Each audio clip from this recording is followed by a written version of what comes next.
Assalamualaikum warahmatullahi wabarakatuh. Perkenalkan, nama saya Dwina Putri, NIM 22002014 dari kelompok 4. Baiklah, di sini saya akan memaparkan sebuah materi, yaitu strategi pembuat keputusan. Yang pertama, optimizing. Optimisi ini mempunyai sasaran yang ingin dicapai, yaitu bahwa dengan mempertimbangkan keterbatasan yang ada organisasi untuk memperoleh hasil terbaik yang paling mungkin dicapai. Menurut Rainey, 1991 mengatakan, rasionalitas memiliki arti dan dimensi yang bermacam-macam, namun dalam ilmu sosial, rasional itu meliputi komponen-komponen sebagai berikut.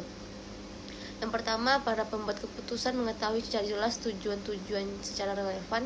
Yang kedua, pembuat keputusan mengetahui dengan jelas kriteria untuk menilai tujuan itu dengan dapat menyusun sebuah peringkat dari tujuan tersebut.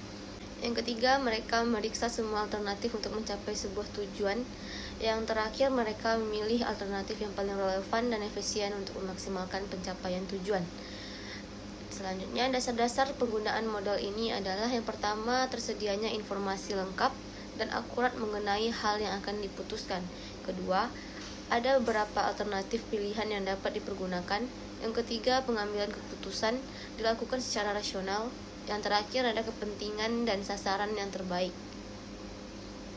Selanjutnya, kelebihan dan kekurangan model rasional atau optimizing.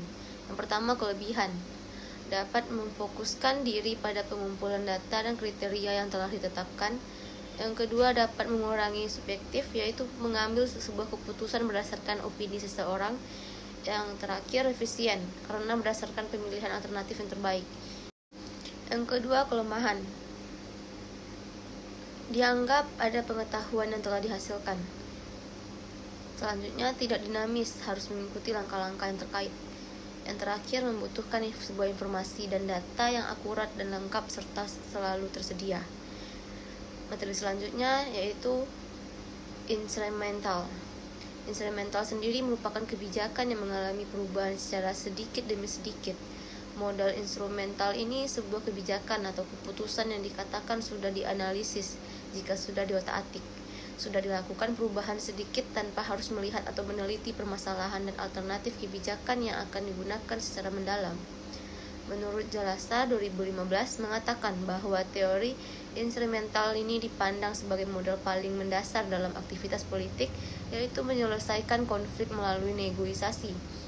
Hasil keputusan dari teori ini diperoleh sebagai jerih payah dan tawar-menawar yang melelahkan dan persuasif melalui pendekatan dan negosiasi. Materi selanjutnya, satisficing.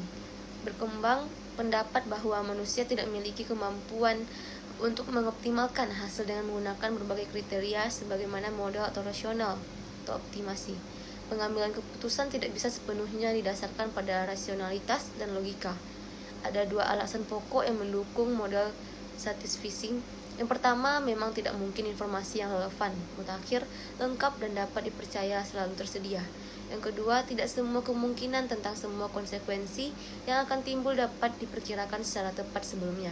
Dengan demikian, model satisficing ini memiliki arti bahwa pengambilan keputusan memiliki alternatif solusi pertama yang memenuhi kriteria keputusan minimal. Ada dua keyakinan pada model satisficing ini, yaitu yang pertama, tidak membuat pengambilan keputusan untuk menganalisis sebuah informasi.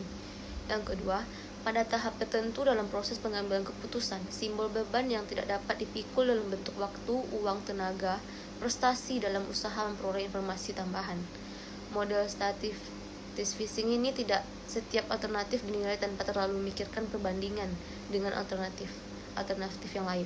Berbeda dengan model optimizing yang membandingkan alternatif untuk melihat kelebihan dan kekurangan masing-masing alternatif.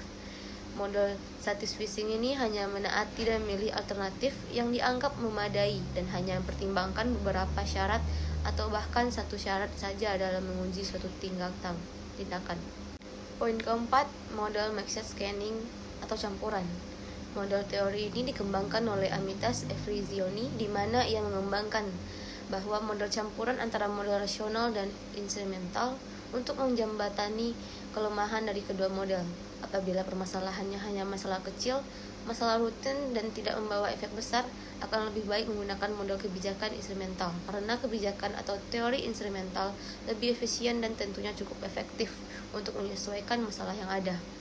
Namun, apabila permasalahan yang terjadi kompleks, yang saling melihatkan berbagai bidang akan lebih baik dilakukan dengan cara rasional, komprehensif, atau make-sense scanning yang mencoba menerapkan permasalahan secara keseluruhan.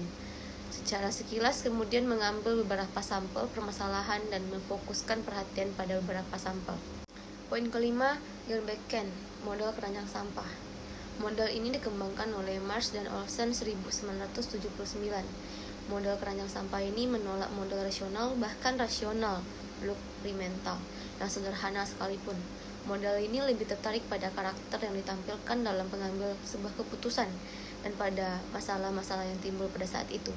Dalam model ini, ketika membahas alternatif-alternatif, justru yang paling banyak diungkapkan adalah tujuan dan sasaran, tetapi tidak mengevaluasi cara baik untuk mencapai sebuah tujuan dan sasaran itu. Yang terakhir, Janis Mann, konflik teori, atau stres dan rasional dalam pengambilan sebuah keputusan. Pada umumnya, individu akan menghadapi konflik dalam mengambil sebuah keputusan yang sangat penting. Munculnya konflik pembuatan pengambilan keputusan akan sangat berhati-hati untuk menghadapi risiko yang akan muncul dalam pengambilan sebuah keputusan. Dengan adanya konflik tersebut, dapat mempengaruhi seorang individu untuk menerima atau menolak tindakan harus dilakukan yang sesuai dengan sebuah keputusan yang dibuat. Munculnya keraguan, kebimbangan, ketidakpastian, dan tanda-tanda stres ketika keputusan sudah ditentukan. Menurut model ini, membuat keputusan dapat menghasilkan stres psikologis. Kelebihan tidak adanya stres ini akhirnya menjadi sebagai penentu utama dari kegagalan, pelajaran untuk membuat keputusan yang baik. Sekian materi yang saya sampaikan. Saya ucapkan terima kasih. Assalamualaikum warahmatullahi wabarakatuh.